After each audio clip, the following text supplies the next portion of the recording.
সম্পর্ক। কলমে শঙ্খমিত্রা বন্দ্যোপাধ্যায়। সাথে ভাষ্য পরিবেশনায় রয়েছি আমি, তিয়াশা শীল। সম্পর্ক।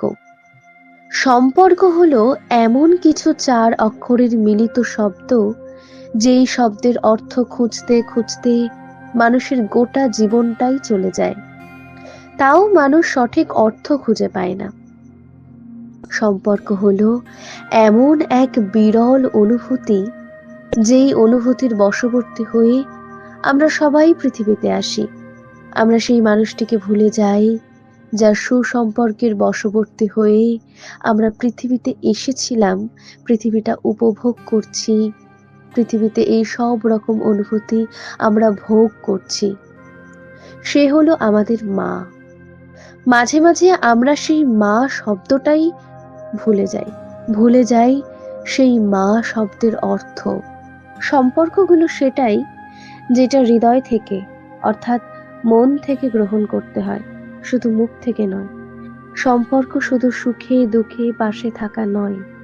সম্পর্ক হলো এমন এক অনুভূতি যা অনেক সময় কাছে না থেকেও অনুভূত হয়। যে কোনো সম্পর্কেই থাকে দায়বদ্ধতা, আর সেই দায়বদ্ধতা সঠিকভাবে পালন করতে পারলেই যে কোনো সম্পর্ক সুসম্পর্কে পরিণত হতে পারে। বর্তমানে কর্মব্যস্ত জীবনে ছোটখাটো বিষয়গুলিকে কেন্দ্র করে জটিল সমস্যা ক্রমশ বেড়েই চলেছে।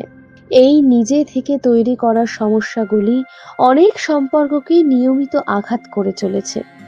সম্পর্কগুলো এমন স্বাধীন মনোভাবের বহিঃপ্রকাশ, যা জোর করে কারো সাথে করা যায় না। সম্পর্ক তখনই কারো সাথে সম্ভব যখন দুজন মানুষ একই চিন্তার বশবর্তী হয়, অর্থাৎ তাদের দুজনের মধ্যে মনের মিল থাকে। সম্পর্কের ভিত হলো বিশ্বাস ও ভালোবাসা।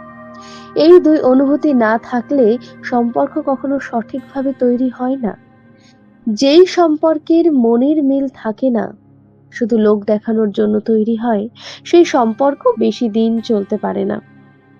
আবার যেই সম্পর্কে বিশ্বাস ও ভালোবাসা, দায়বদ্ধতা থাকে, সেই সম্পর্ক মৃত্যুর আগের দিন পর্যন্ত টিকে থাকে।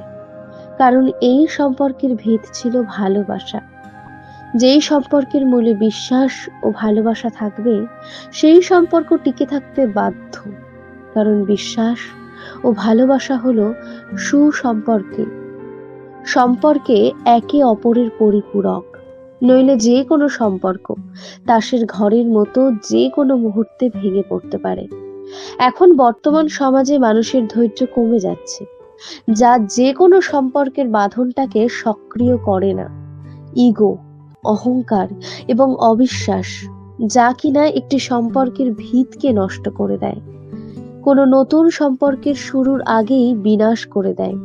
তাই প্রত্যেকটি মানুষ যদি জীবনে 5টি গুরুত্বপূর্ণ জিনিসের কথা, যথা আত্মমর্যাদা, সততা, সম্মান, যোগাযোগ ও স্পেস, এগুলো বিপরীত মানুষটিকে দিতে পারে, তবে সেই সম্পর্কে কখনো চির ধরে না। দীর্ঘদিন ধরে তা সুস্থ ও স্বাভাবিক থাকে।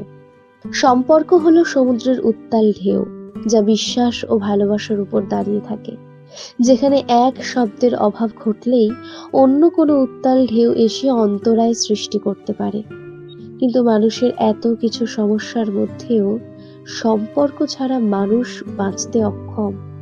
তাই সম্পর্ক মানুষ তৈরি করতেই পারে। যেমন জল ছাড়া মাছ বাঁচতে পারে না, বাঁচা অসম্ভব নয়, তেমনি মানুষও প্রতিনিয়ত সম্পর্ক তৈরি করে চলেছে, আঘাত খেয়েও। সেই সম্পর্ক মাতৃত্ব হোক বা বন্ধুত্ব বা প্রেমের সম্পর্ক হোক বা অন্য কিছু, সবকটি এক একটা বিভিন্ন দিক থেকে দেখা সম্পর্কের উদাহরণ, যা প্রত্যেকটা মানুষের নিত্য নৈমিত্তিক জীবনের মধ্যে আছে। আমরা জানি না, আমাদের জীবনে খুব কাছের সম্পর্ক ছাড়াও বাইরের জগতে বিভিন্ন মানুষের সাথে নারী পুরুষ নির্বিশেষে বিভিন্নভাবে সম্পর্ক গড়ে উঠতে পারে। কোনো সম্পর্ক ঠিক কতদূর হতে পারে তা নিয়ে মানুষ অজ্ঞাত। তবুও মানুষ বাজি রেখে সম্পর্ক তৈরি করে। একটা বাগানে যখন একটা ফুল ফোটে, তখন সেই ফুলটিকে আরো সুন্দর করে বড় করার জন্য নিয়মিত জল দিতে হয়। তখন সে ফুল দেওয়ার মানুষটির সাথে ফুলটিরও একটা সুন্দর সম্পর্ক গড়ে ওঠে।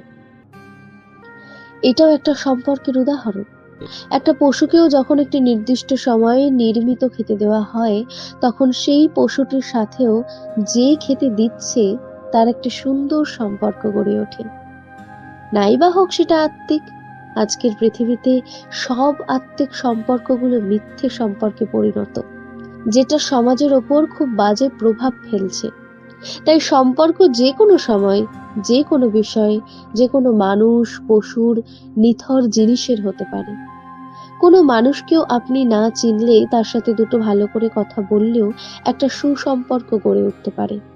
এই পৃথিবীতে এমন অনেক অনাথ ছেলে মেয়ে আছে যাদের সত্যিই নিজের বলে কেউ নেই, তবুও আজকের দুনিয়ায় তারা কিন্তু একা নয়।